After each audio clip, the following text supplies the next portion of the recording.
is the story of a river, its beauty and its power. It's the story of a struggle between competing interests, profit and the environment. This is the Deerfield River, where an ongoing battle pits electric companies against ecologists, whitewater rafters against local fishermen. It is a conflict that cuts to the heart of the debate over whether a river should be manipulated for commercial use or allowed to run free for its own sake. From its mountainous headwaters in southern Vermont, the Deerfield River runs just 72 miles before spilling into the Connecticut River here in western Massachusetts. It's not a big river as far as they go, but it does have a history and a reputation.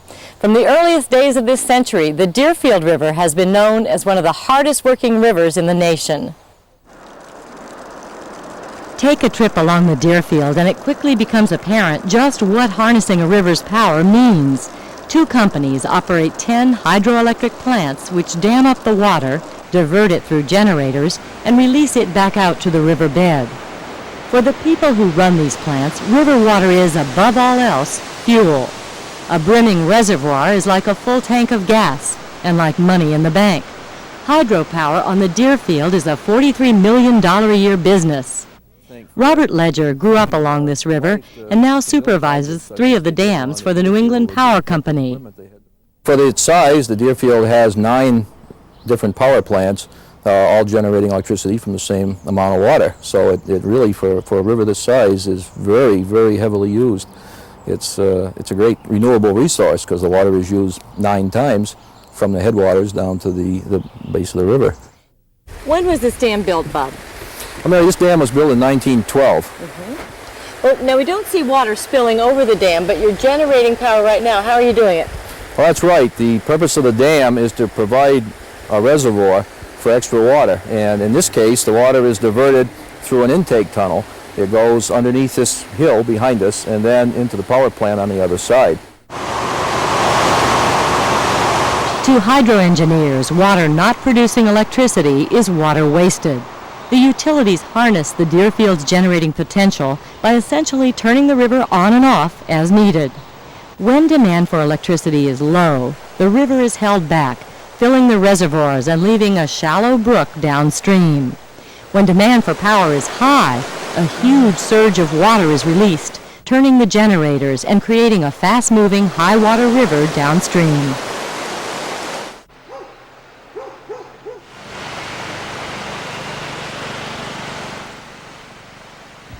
In some areas, the Deerfield is permanently diverted into pipes and underground, leaving miles of boulder-strewn dry riverbed where water once rushed by. Bill Luttrell is a member of the Deerfield Watershed Association, which has been pressuring the power companies to restore a more even flow to the Deerfield. Like many, he finds it hard to call it a river if it doesn't have water. Well, what we're approaching here is actually the center of the river, and if this were a normal flow, we'd be in at least 5 or 6 feet of water.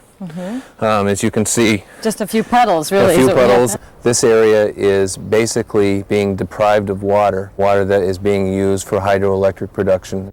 So it's a very unhealthy area ecologically.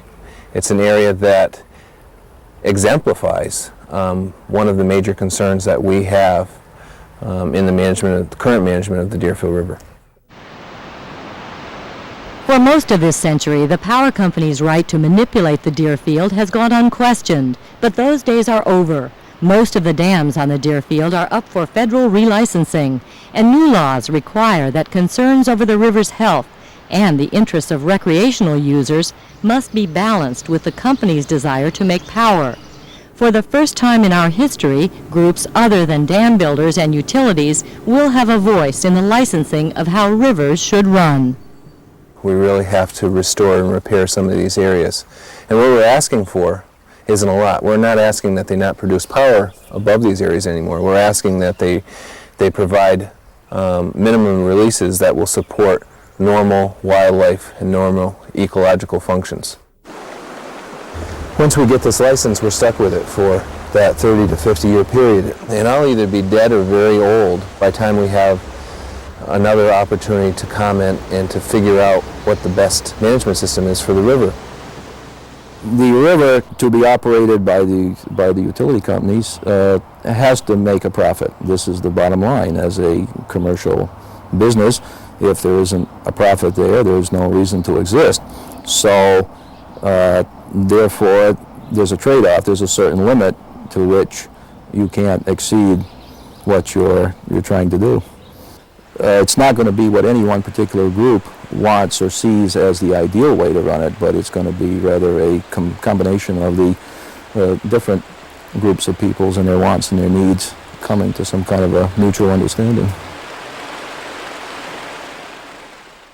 Late morning shadows cover a lazy stretch of the Deerfield River. Just past the Massachusetts border, the view from the kitchen is magnificent.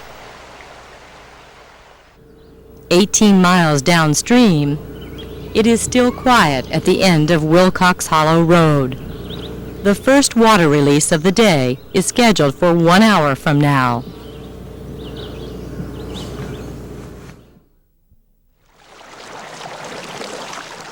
In Vermont, the river runs swiftly. Up above, others take their time. Downstream, the Japanese iris are in bloom on the Bridge of Flowers in Shelburne Falls. At the Fife Brook Dam, the first water release of the day is well underway.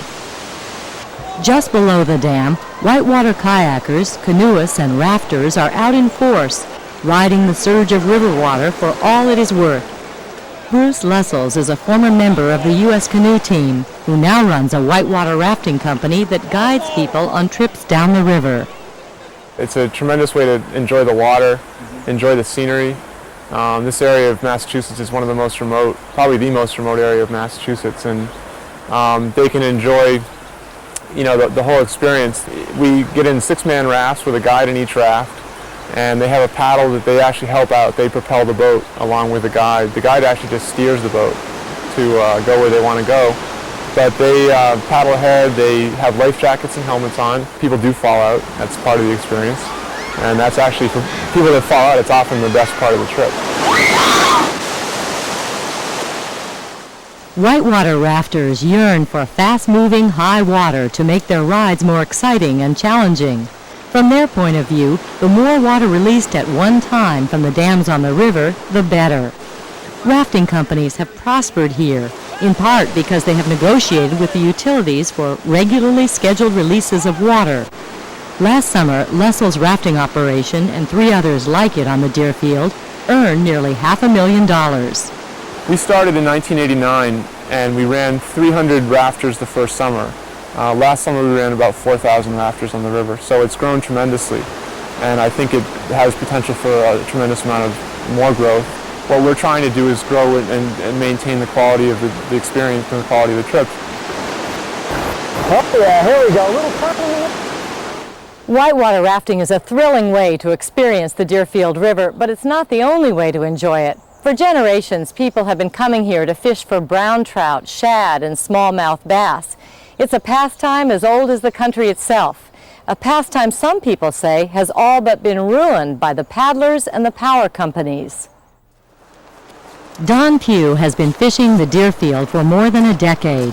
He is a member of Trout Unlimited, a national organization dedicated to the preservation of cold water fisheries and streams. Like others here, his fishing experience along the Deerfield has been changed by the invasion of rafters.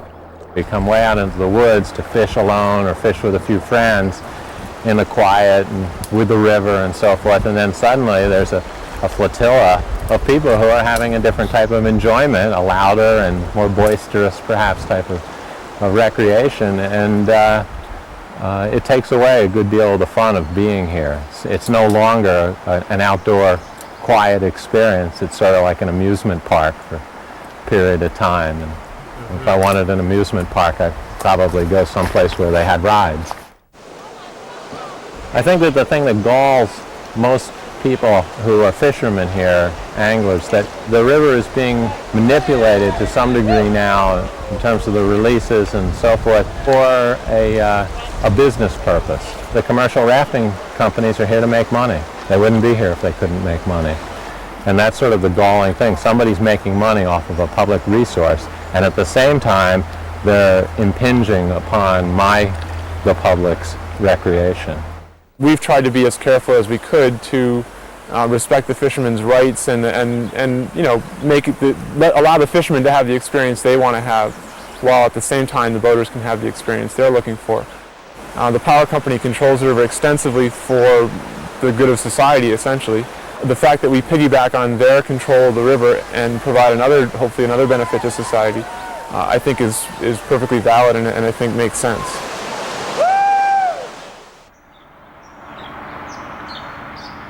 Like the rafters, fishermen on the Deerfield have been after the power company to let the waters go, but they want an even, continuous flow that will create a healthy river, chock full of wildlife and insects to feed the trout. In their view, a surge of water once a day, as the rafters prefer, damages the river instead of improving it. We're not interested in stopping someone else's recreation per se, but what we want for this river is to return it to the best habitat that's possible. And we don't think that turning on a river and turning off a river, for whatever reason, for hydropower or for recreational boating or whatever, is the best thing for the river. The river runs wide past the Yankee nuclear power plant in Rowe, now shut down permanently. Riverside in Charlemont, markers for Hartwells, Averys, and Uptons lean heavily, the burden of standing for more than 150 years. 15 miles downstream, the Deerfield runs by the estate of the area's most famous resident, Bill Cosby. It is just another 12 miles or so from here to River's End.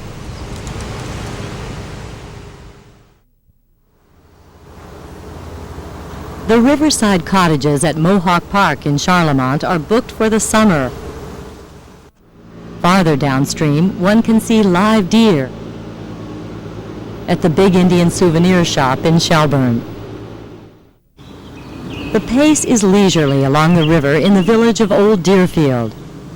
Surrounded by meadows and wooded hills, Old Deerfield is a treasure that speaks with quiet eloquence of New England's rural past. It is a living museum, 300 years old. Main Street is lined with fully restored 18th century homes, many of them open to the public. For Grace Friery, coming to work in historic Deerfield every day is like stepping back in time. People come from all over the world to look in these houses, but they come equally to historic Deerfield to look out of the houses, to look and step out of the 18th century and into the 20th century, where they really can't tell the difference as to what century they're in. It's a way to take a deep breath and step back in time. And more people, when they find their hometown has gone over to strip malls and Walmarts and the sorts of developments that are taking uniqueness out of places and making them the same, they flock to Deerfield because we've been able to resist for so long what has made America so homogeneous. Yeah. Who's pulling us today? Who are these guys? Well, that's Jake and Jasper. Brett Gawanter grew up in Old Deerfield. When he is not farming, he takes visitors on horse-drawn carriage rides through the village, at a pace the town's earliest inhabitants would recognize. Historic Deerfield is very much lived in, worked in. It's very much a community. It's not like some other places where you have your ticket and everything's manufactured. You know, these farms are working farms in town, and they support quite a few head of cows, and it's worked, and you can walk in and see what they do, but that's how they make their living.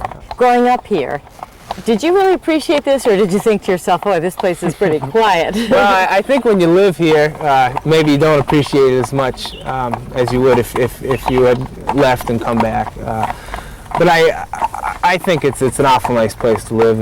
I like the quietness of the town, and I like the people. And I really can't think any other place I'd rather be. What I like about the horses and the carriages is that it's kind of a nice way to relax, and you know, this is the pace you travel at, and there's not much you can do about it. There's been times we've been out in the North Meadows and when your horses are going real well and it's quiet and geez, you just about fall asleep. It's that nice.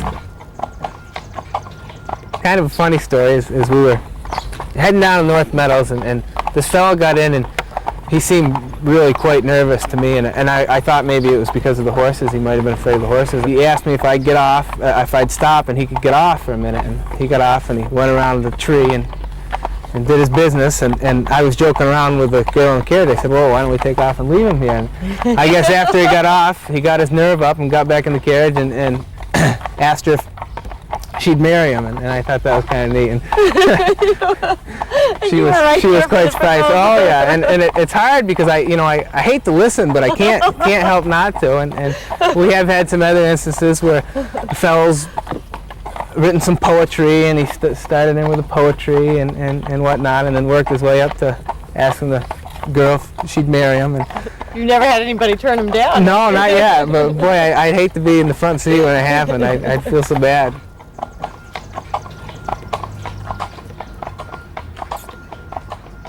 It is quiet now, riverside at the Deerfield Academy. Classes begin again in September. They say the corn grows just a little bit sweeter at Yazwinski's farm at the edge of town. All that river bottom land doesn't hurt. 3 miles east of the old village, the Deerfield River joins the Connecticut.